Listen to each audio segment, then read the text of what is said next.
আমাকে স্থান দেবেন। এখন প্রায় 3:30 বাজতে যায়। এই ভোর রাত্রে আপনারা আমার জন্য বসে আছেন এই অধমের কীর্তন শ্রবণ করবার জন্য। আপনারা অনেক কিছু দিয়েছেন বাবা, আমি আপনাদের কিছু দিতে পারিনি, আর দেবার মতো কিছু নেই। কারণ গোবিন্দ যতটুকু বলাবেন তার থেকে বেশি কিছু বলতে পারবো না। তার থেকে যদি বেশি আশা করেন তাহলে আমি দিতে পারবো না। তিনি আমাকে দিয়ে যেটুকু করিয়ে নেবেন তার থেকে বেশি আমি দিতে পারবো না। কারণ আমরা হচ্ছি তার দাস, জীব কৃষ্ণ নিত্য দাস। তিনি জীবকে যেমন ভাবেই খেলান, যেমন ভাবেই চালান, তিনি তেমন ভাবেই চলেন। যদি আপনি মনে করেন আমার দুটো হাত আছে, আমি যা খুশি তাই করবো, কিন্তু করতে পারবেন না। এমন হতে পারে ভগবান আপনার হাতটাকে একেবারে অচলিত করে দিতে পারে, সেই হাতটা দিয়ে আর আপনি কোনো কর্মই করতে পারবেন না। এমনই হতে পারেন আপনি ভাবলেন আমার চরণ আছে, গাড়িরই তো কি হয়েছে, আমি ঠিক হরিবাসরে চলে যাব। কিন্তু এই নিতাই চাঁদের বাজারে যদি তার কৃপা না হয়, ওই চরণ দুটো হয়তো আপনার আর চলবে না এই হরিবাসরে আসবার জন্য।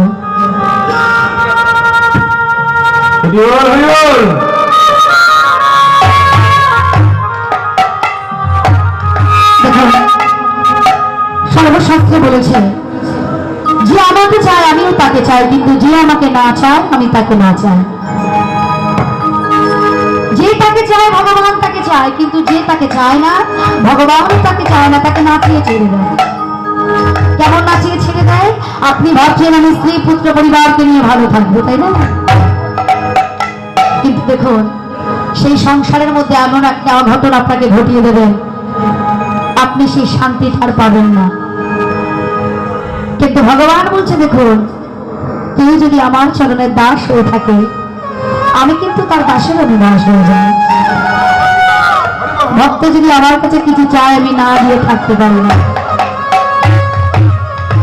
কিন্তু চাওয়াটা বাবা কায় মনোবাক্যে হতে হবে, চাওয়ার মতো চাইতে হবে। দেখুন একটা কীর্তন করলাম, আপনি নয়ন জলে ভেসে গেলেন, কিন্তু পুনরায় বাড়িতে গেলে কিন্তু নয়নের বাড়িটা আপনারা পড়বে না। কেন না? সেই সুরটা, সেই ভাষাটা, সেই গানটা আপনি পাবেন না, তাই না?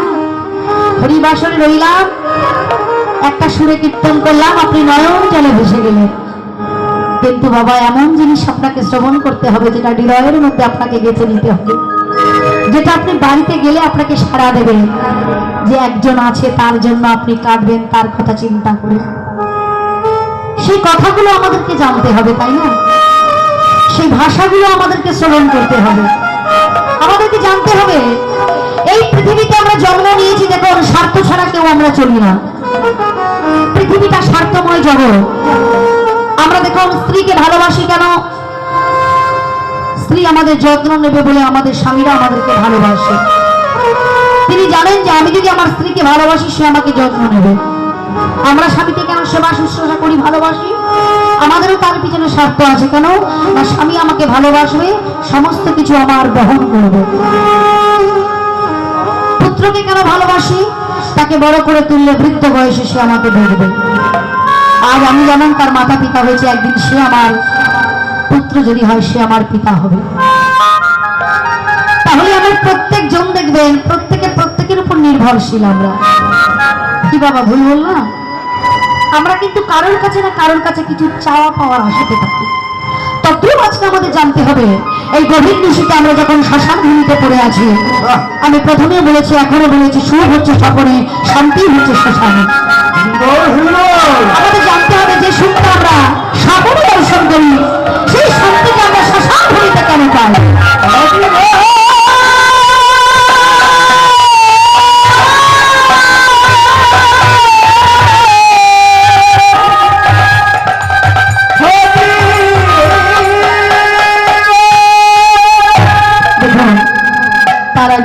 সকাল থেকে হয়ে গেল, আর বেশিক্ষণ নেই।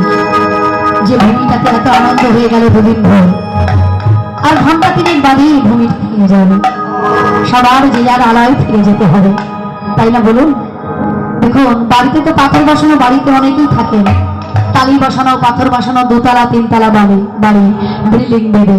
কিন্তু দেখুন ফ্ল্যাট বাড়িতে আপনারা আছেন, কিন্তু আজকের ছেঁড়া চাপের মধ্যে বসে যে আনন্দ উপভোগ করেছেন, আপনার ফ্ল্যাট বাড়িতে কিন্তু সেই আনন্দটা নেই। আপনার পাথর বসানো বাড়িতে, টালি বসানো বাড়িতে কিন্তু সেই আনন্দ নেই। আজকে ছেঁড়া চাপের মধ্যে যে আনন্দ আপনারা উপভোগ করে নিয়ে যাবেন গৃহে ফিরে। আজ 2 কি 3 ঘন্টা পর এই শ্মশান ভূমিটা পড়ে থাকবে, তাই না বলুন? যেখানে শান্তির প্রসার হয়, যেখানে শান্তি পাওয়া যায়, সেই শান্তিময় স্থানটা ছেড়ে আপনারা যে যার আলয়ে ফিরে যাবেন। সকাল থেকে হয়ে গেল রসদগার গমন গোষ্ঠ, সূর্য পূজা হয়ে গেল, উত্তর গোষ্ঠ জীবনের গোষ্ঠ ডুবে গেল, তারপর হয়ে গেল রাধারানীর রূপ অভিসার। এইবার আমরা এসেছি শ্রেষ্ঠ লীলা। আজকে সকাল থেকে যেখানে যে লীলাটা আপনারা শ্রবণ করলেন, সর্বস্ব লীলার মধ্যে যেটা শ্রেষ্ঠ লীলা, যে লীলাটা শ্রবণ করলে আর কোনো লীলা স্মরণ করতে হবে না, আজকে সেই লীলাটার জন্য আপনারা অতি আগ্রহ হয়ে প্রায় 3:30 বাজে আপনারা বসে আছেন এখানে। যে লীলাটা শ্রবণ করলে আর কোনো লীলা শ্রবণ করবার প্রয়োজন নেই। কারণ কি বললেন? ভগবানের শ্রেষ্ঠতম লীলা, যার নাম হলো, যার মধ্যে রস আছে। আমি কিন্তু দেখুন খেজুরের রসের কথা বলিনি, তালের রসের কথা বলিনি, আর আখের গুড়ের রসের কথা বলিনি। আমি যে রসের কথা বলেছি, এই রস হচ্ছে বা রসগোল্লা যেমন রসের টলটম্বুর হয়ে থাকে, আমি সে রসের কথাও বলিনি। এই রস দেখুন, খেজুরের রস যদি বেশিক্ষণ থাকে মেদে যায়, পরে আপনি খেতে পারবেন না। তালের রসও তাই, তাই না বাবা? যদি রসগোল্লার রস 2 দিন ফেলে রাখেন, সেও মেদে যাবে। আখের রস যদি আপনি বেশিক্ষণ রাখেন, দেখবেন পোকা লেগে যাবে। কিন্তু গোবিন্দের যে প্রেমের রস, এই প্রেমের রসে যদি আপনি ডোবেন, এই রস কোনোদিন শেষ করতে পারবেন না। এই রসে যদি একবার করে ডুবে যায়, এই রসে না লাগে পোকা, না লাগে পিঁপড়ে। এই রসে একজনই আসে, যিনি আমার অনাদিরাদি গোবিন্দ সচ্চিদানন্দ বিগ্রহ সর্বক্ষণের কারণ।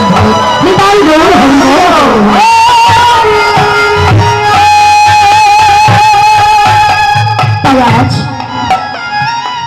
যে লীলাটা, যার শ্রেষ্ঠতম লীলা রাস লীলা, গভীর নিশীথে, পূর্ণিমা নিশীথে যে লীলাটা সমস্ত ভক্তকে দর্শন করিয়েছিলেন ভগবান। একজনই পুরুষ ছিলেন, সবাই ছিলেন নারী। প্রত্যেকটা পুরুষের কাছে যিনি ধরা দিয়েছিলেন, 2 গোপীর মাঝে এক কৃষ্ণ রূপে ধরা দিয়েছিলেন। আজকে আমরা জানবো কোন ক্রিয়ার ফলে 2 গোপীর সঙ্গে একটা করে কৃষ্ণ হয়েছিল। প্রত্যেকটা গোপী দর্শন করেছিলেন, কৃষ্ণ আমার কাছে আছে। প্রত্যেকটা গোপী দেখছে যে কৃষ্ণ আমার কাছে আছে। কোন শক্তি ক্রিয়াতে ভগবান প্রতিটা গোপীর সঙ্গে প্রতিটা কৃষ্ণ হয়েছিলেন, সেটা কোন শক্তি, এটা আমাদের জানতে হবে, তাই না? শুধু কীর্তন শ্রবণ করলে হবে না। আমি বারবার বলেছি, একটা গান করলাম, চোখে জল ফেললাম, কিন্তু দেখুন যে কথাটা আপনার হৃদয়ে গেঁথে যাবে, যে কথাটা পুরো জীবনে আপনার ভবিষ্যৎ তৈরি করবে, সেই কথাগুলো আমাদেরকে জানতে হবে। তাই আজকের ভগবান বললেন, অনাদিরাদি গোবিন্দ সচ্চিদানন্দ বিগ্রহ, যিনি কলির মাটিতে অবতীর্ণ হলেন আমার গৌরাঙ্গ অবতারে, সমস্ত ভক্তকে উদ্ধার করবার জন্য। তাই শুনুন, তাই আজকে কি বলে লাগলেন? বৃন্দাবনের কথা আমার গৌরাঙ্গ মহাপ্রভু মনে করে গেছে। দাঁড়িয়ে আছে কিন্তু ভারতের নবদ্বীপ ধামে, কিন্তু বাবা সেই ভারতের বৃন্দাবন আর এক ভূমি, সেই বৃন্দাবনের কথা মনে পড়ে গেছে। কেন না? নবদ্বীপের ধামে দাঁড়িয়ে তার নবদ্বীপের ভাবটি নেই, তার বৃন্দাবনের ভাবে বিবর হয়েছে। তাই আজকের পদকর্তা সেই ভাবটাকে দর্শন করে বলছে, ওই দেখো আমার গৌরের কি ভাব জেগেছে। কি ভাব জেগেছে? বলে দেখো আমার গৌরাঙ্গ মহাপ্রভু কি ভাবে বিবর হয়েছে। তাই বলে উঠলেন, কি বললেন? বৃন্দাবনে বৃন্দাবন লীলা গোরা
করিল যমুনার ভাব সুর বৃন্দাবনের ভাবে গোড়া বিভোর হয়ে গেছে। নবদ্বীপের ভাবেতে নেই, তিনি বৃন্দাবনের ভাবে চিৎকার করছে। কি বলছে? এটাই কি সেই বৃন্দাবন? সমস্ত ভক্ত পরিষদ বড়কে জিজ্ঞাসা করছে, এটাই কি সেই বৃন্দাবন? বড় বড়, এটা কি সেই বৃন্দাবন? দেখুন, যে কলিযুগে গৌরাঙ্গের অবতারে অবতীর্ণ হলেন আমার কলিযুগে, যে সত্যযুগে আমরা ভগবানকে লাভ করেছি কি করে বাবা? সকালেই বলেছি সত্যের আয়ু কত, মানবের উচ্চতা কত ছিল। এখন বলবো যে সত্যযুগে আমরা ভগবানকে কি করে লাভ করেছি? তপস্যা করে লাভ করেছি। সত্যযুগে মানব সেবা করতেন কিসে? স্বর্ণপাত্রে। ত্রেতা যুগে আমরা কেমন করে ভগবান লাভ করলাম বাবা? যজ্ঞ করে। সেবা করলাম কিসে? রূপোর পাত্রে। চলে গেল দাপর যুগ। দাপর যুগে ভগবান লাভ কি করে হলো? পূজা অর্চনা করে। সেবা করলাম কিসে? তামার পাত্রে। এইবার চলে এলো অধম কলযুগ। আমি অধম কলযুগ বলবো না, আমি বলিনি, শাস্ত্র বলছে ধন্য ধন্য কলযুগ। কেন বললেন ধন্য ধন্য কলযুগ? যে যুগে আয়ু বেশি ছিল তাকে ধন্য বললেন না, যে যুগে আয়ু কম তাকে কিন্তু ধন্য কলযুগ বললেন।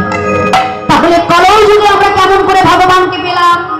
তপস্যা করে নয়, যজ্ঞ করে নয়, পূজার্চনা করে নয়, কি করে পেলাম? কৃষ্ণ নাম করে পেলাম। শাস্ত্রে বলেছে আগে কৃষ্ণ নামে যত পাপ হরে, পাতকের সাধ্য নাই তত পাপ করে। একবার যদি কৃষ্ণ বলে তত পাপ করার ক্ষমতা নেই। একবার যদি কৃষ্ণ বলে, মানবের তত পাপ করবার ক্ষমতা নেই বাবা। কিন্তু আপনাদের এই শ্মশান ভূমিতে গতকালকে হয়ে গেছে এক নাম, তাই না? হরে কৃষ্ণ মহামন্ত্র নাম। কিন্তু আপনাদের এই বাংলাদেশের ভূমিতে 16 এই যে অষ্টকালীন 16কালীন এক নাম হয়ে যায়। কি হয়? 16 নাম 32 অক্ষর দিয়ে এই এক নাম হয়। হরে কৃষ্ণ কৃষ্ণ কৃষ্ণ হরে হরে, হরে রাম রাম রাম হরে হরে। তাহলে দেখুন, এই যে কৃষ্ণ নাম বলছেন, শাস্ত্রে বলেছে এক কৃষ্ণ নামে যত পাপ হরে, পাতকের সাধ্য নাই তত পাপ করে। একবার কৃষ্ণ বললে পাপীর তত ক্ষমতা নেই পাপ করবার। কিন্তু 16 নাম 32 অক্ষর তো আপনারা জপ করছেন সারাদিন, এই যে অষ্টকালীন 16কালীন হচ্ছে, কৃষ্ণ নাম শ্রবণ করছেন, বলতে পারবেন পাপ মোচন হয়েছে? কি বাবা বলতে পারবেন? হরিনাম বেড়ে চলেছে, মারামারি, হানাহানি, কাটাকাটি, লাফালাফি, হিংসা, বিদ্বেষ বেড়ে চলেছে। কেন? দেখুন, এই বাংলাদেশের ভূমিতে একটাই উদ্দেশ্য, একটা করে হরিবাসন নির্মাণ করা। কিন্তু বাবা 10,000 5,000-এর কথা নয়, বাংলাদেশে একটা অনুষ্ঠান করতে গেলে লাখ লাখ টাকার কথা।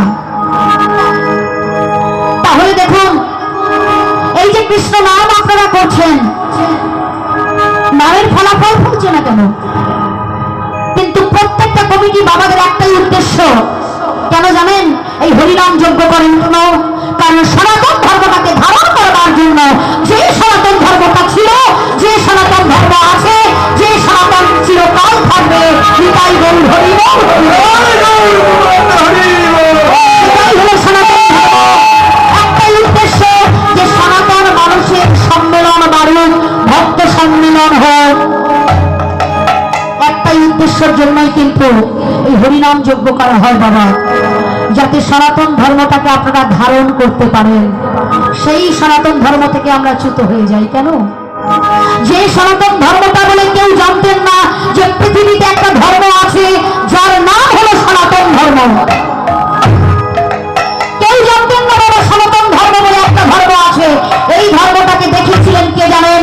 ওই ভারতের ভূমিতে জন্ম নিয়েছিলেন যার নাম ছিল বীরেশ্বর, সবাই ডাকতেন নরেন বলে, যিনি 39 বছর বয়সে আমাদেরকে ছেড়ে চলে গেলেন, স্বামী বিবেকানন্দ।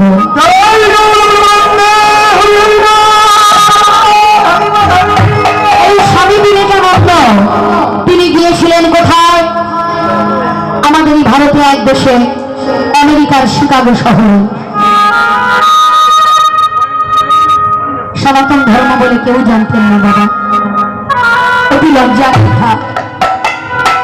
আমরা সনাতন ধর্মের মানুষ এই সনাতন ধর্মকে জানতাম না। যিনি এই যুবক সনাতন ধর্মটাকে দেখিয়েছে যে সনাতন ধর্ম বলে একটা ধর্ম আছে, তিনি যখন শিকাগো শহরে গেলেন, আমেরিকা শহরে, তার কাছে কোনো অস্ত্র ছিল না। কি ছিল জানেন বাবা? তার এই পাকড়ি নবীন যুবকের পাকড়ির ভিতরে ছিল একটাই যন্ত্র, ছোট্ট একটা গীতা। সমস্ত ধর্মের মানুষ বিভিন্ন গ্রন্থ নিয়ে দাঁড়ালেন, কিন্তু সেই যুবককে নিয়ে দাঁড়ালেন ছোট গীতাটা। তিনি বললেন, আমি ঘন্টা চাই না, সামান্য আমি 10 মিনিটের জন্য চাই। 10 মিনিটের জন্য বক্তৃতা দিয়ে তিনি দেখেছিলেন পৃথিবীতে একটা ধর্ম আছে, যে ধর্মটা জানে ত্যাগ করতে, যে সনাতন ধর্ম জানে ধারণ করতে, তার নাম হলো সনাতন ধর্ম।